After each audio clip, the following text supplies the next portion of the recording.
আমাদের আল্লাহ তাআলা অনেক নিয়ামত দিয়েছেন, কিন্তু এই নিয়ামতের ভিতরে অন্যতম নিয়ামত হলো আমাদেরকে সন্তান। আল্লাহ তাআলা সূরা ইব্রাহিমের ভিতরে আল্লাহ তাআলা বলেছেন, লা ইন শাকারতুম লাযিদান্নাকুম ওয়া লা ইন কাফারতুম ইন্না আযাবি লাশাদীদ। তোমরা যদি নিয়ামতের কদর করো, নিয়ামতের জন্য হক আদায় করো, আল্লাহ নিয়ামত বাড়াই দিবেন। আর নিয়ামতের যদি হক আদায় না করে আল্লাহ নিয়ামত কি করবেন? শুধু কমিয়ে দেবেন না, আমাদেরকে আযাবের ভিতরে নিক্ষেপ করবেন। সন্তান যে আমাদের দামি নিয়ামত, এর হক আমাদেরকে বুঝতে হবে, এর কদর করতে হবে। কদর না করতে পারলে এটা আসলে দামি সম্পদ বা দামি নিয়ামত হিসেবে আমরা এটা ভোগ করতে পারবো না। দুনিয়ায় যদি সত্যিকার অর্থে যদি সন্তান আমরা মানুষ করতে পারি, দুনিয়ার জন্য আমাদের অনেক সম্মান বয়ে আনবে, অনেক মর্যাদা বয়ে আনবে, অনেক প্রশান্তি বয়ে আনবে। এবং আখিরাতেও আমাদের কি? আখিরাতেও আমাদের অনেক মর্যাদা বৃদ্ধি করবে। এমনকি হাদিস থেকে বোঝা যায় যে অনেক পিতা মাতা জাহান্নামে ফয়সালা হয়ে গেছে, কিন্তু সন্তানের কারণে আল্লাহ তাদেরকে জান্নাত দেবেন। সন্তান যা কিছু করে, ভালো আমল যা কিছু করে, বাপমার আমল নামা জমা হতে হতে দেখা যাবে তার আমল নামা অনেক পরিপূর্ণ হয়ে গেছে। আল্লাহ তাআলা তাকে জাহান্নামের ফয়সালা করার পরও তাকে জান্নাতে দেবেন। তো এই দামি সম্পদকে এদেরকে যদি সত্যিকার অর্থে হক আদায় না করতে পারি, তাহলে আমরা এদেরকে দামি সম্পদ হিসেবে দুনিয়া এবং আখিরাতে ভোগ করতে পারবো না। এই জন্য দামি সম্পদ হিসেবে ভোগ করার জন্য এদের অধিকারগুলো আমরা বুঝি। যে প্রথমে যখন বাচ্চা ভূমিষ্ঠ হয়েছে, তাকে পরিষ্কার পরিচ্ছন্ন করে তার কানে নাক আজান দিয়েছি। এরপরে কি করেছি? এরপরে কাহানি আগে পরে করা যায়, কাহানি করাইছি। এরপরে তাদেরকে আকিকা করাইছি। তারপরে আকিকার সাথে নাম রাখিছি, নাম রাখা হয়েছে। এরপরে কি করা হয়েছে? এরপরে তার চুল মুন্ডন করা হয়েছে, চুলের সমপরিমাণ উপর আমরা সাদকা করেছি। এরপরে কি করা হয়েছে? এরপরে তার খাতনা করা হয়েছে। এরপরে তার ব্যবহারের জন্য তার সকল উপকরণ, খাবার থেকে শুরু করে সমস্ত কিছু উপকরণগুলো আমরা ব্যবস্থা করছি।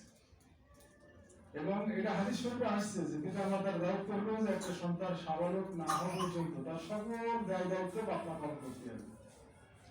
তার সুস্বাস্থ্যের জন্য, তার সুস্থতার জন্য, তার মানে শারীরিক স্বাভাবিক গঠনের জন্য যা দরকার এটা বাপমা এটা করতে দায়িত্ব। কিন্তু পাশাপাশি যে বিষয়টা আমাদেরকে বেশি গুরুত্ব দিতে হবে সেটা হলো যে এর পাশাপাশি এগুলো যেমন হক, এগুলো যেমন আমরা পর্যায়ক্রমে করে আসছি, এর পাশাপাশি এদের আল্লাহর সাথে এদের পরিচয় করবে, এটা কিন্তু সবচেয়ে বড় হক। আমরা জানি যে ইলম শিক্ষা করা এটা ফরজ। হাদিসে আসছে যে রাসূলুল্লাহ সাল্লাল্লাহু আলাইহি ওয়াসাল্লাম বলেছেন প্রত্যেক নর নারীর জন্য আল্লাহ তাআলা ইলম শিক্ষা করা ফরজ। সন্তানের উপরে সন্তানের বড় হক হলো পিতামাতা কি করবেন? ইলম শিক্ষার জন্য তারা সর্বোচ্চ কাছ থেকে যেগুলো শিখবে সেটা হলো হাদিসে যেটা পাওয়া যায় যে পিতামাতার কাছে আল্লাহর পরিচয় সম্পর্কে তারা জানবে। আল্লাহর পরিচয়, যে তুমি যে আল্লাহ তোমাকে সৃষ্টি করেছেন, আল্লাহ আমাদের সবকিছু সৃষ্টি করেছেন। আল্লাহ শুধু আমাদের সৃষ্টি করেনি, আল্লাহ সকল কিছুকে সৃষ্টি করেছেন। আল্লাহ আকাশ জমিন সকল নদী পর্বত সমুদ্র সবকিছুকে সৃষ্টি করেছেন, আমাদেরকে সৃষ্টি করেছেন। সে এক আল্লাহ, আমাদের কি করতে হবে? আমাদের ইবাদত বন্দী করতে হবে। এগুলো পিতামাতার কাছ থেকে এগুলো শিখবে। এগুলো সালাফরা এইভাবে শিখেছেন। আল্লাহর পরিচয় পিতামাতার কাছ থেকে সন্তানরা সাধারণত শিখবে। তো এই শিক্ষাগুলো আগে দিতে হবে আল্লাহকে, আল্লাহ এক এবং একক, সকল সৃষ্টি আল্লাহ একাই করেছেন, সকল কিছু আল্লাহ একাই পরিচালনা করছেন। সেই আল্লাহ, সেই মহান আল্লাহর আমাদের ইবাদত বন্দী করতে হবে। সেই আল্লাহ ছাড়া অন্য কারো ইবাদত বন্দী করা যাবে না। অর্থাৎ আমাদের ইবাদত বন্দী শুধুমাত্র একমাত্র আল্লাহর জন্য হবে।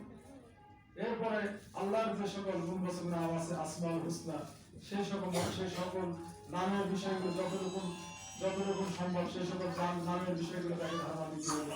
এগুলো পিতা মাতার কাছ থেকে শেখা।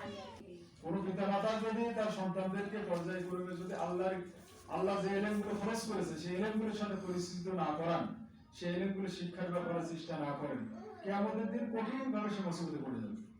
আল্লাহর কাছে তার পার পাওয়ার কোনো সুযোগ থাকবে না। সন্তান আমাদের যেমন একদিকে সবচেয়ে বড় নিয়ামত, সবচেয়ে দামি সম্পদ, আবার এই সন্তান হলো আমাদের কাছে সবচেয়ে বড় আমানত। আমানত মানে কি? আল্লাহ তার যে হকগুলো দিয়েছে সেই হকগুলো যথাযথভাবে তার কাছে পৌঁছে দিতে হবে। আপনারা তাকে খাওয়াই বড় করবেন, বুকের দুধ থেকে শুরু করে খাওয়াই বড় করবেন, ভালো মন্দ খাওয়াবেন, তাকে সুস্থতার জন্য, তার বেড়ে ওঠার জন্য যা দরকার এগুলো অবশ্যই করবেন। এগুলোর ভিতরেও আল্লাহ অনেক বরকত রেখেছেন, অনেক সওয়াব রেখেছেন। কিন্তু তার সবচেয়ে বড় আমানত হলো যে তার আল্লাহর সাথে পরিচয় ঘটানো, ইসলামের ভিতরে তার প্রবেশ করানোর জন্য পর্যায়ক্রমে, হ্যাঁ, এই চেষ্টাগুলো করা, এগুলো কন্টিনিউ করা পিতা মাতার জন্য আল্লাহ ফরজ করেছেন।